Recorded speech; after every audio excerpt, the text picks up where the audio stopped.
Bonsoir. Je vous présente les plus chaleureuses salutations révolutionnaires des camarades de RSE d'Autriche et de l'Allemagne.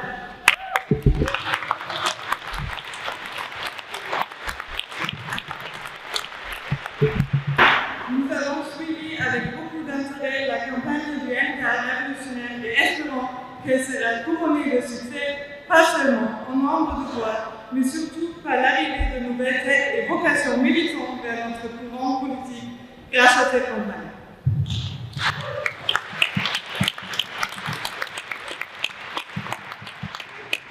L'Allemagne est la première puissance économique en Europe et la bourgeoisie allemande, très tournée vers les exportations, profite tout particulièrement de 7 € taillés sur mesure pour le grand capital.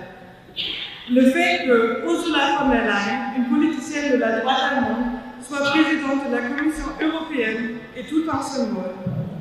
Lors de la visite de Macron en Allemagne il y a 10 jours, c'était le grand amour entre lui et le chancelier Scholz, qui soulignait le désir commun d'une Europe souveraine et géopolitique, donc d'un effort commun de ces deux principales puissances européennes pour défendre leur place dans la confrontation des impérialismes à l'échelle mondiale.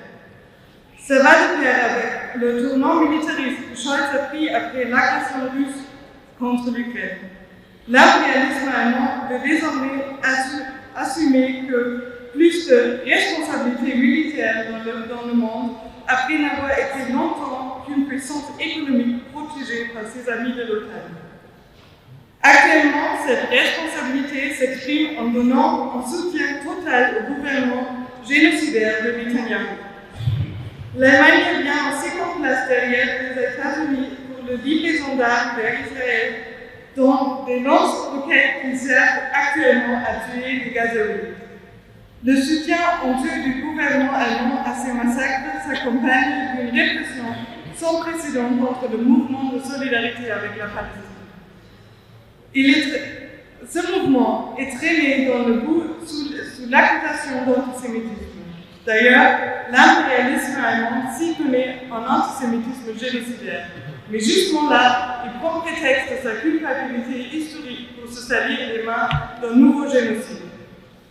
La répression anti-palestinienne prend la forme d'éviction brutale par la police de campement ou d'occupation de fac, mais aussi de chasse aux sorcières dans les médias contre toute personnalité qui exprime un soutien quelconque à la cause palestinienne.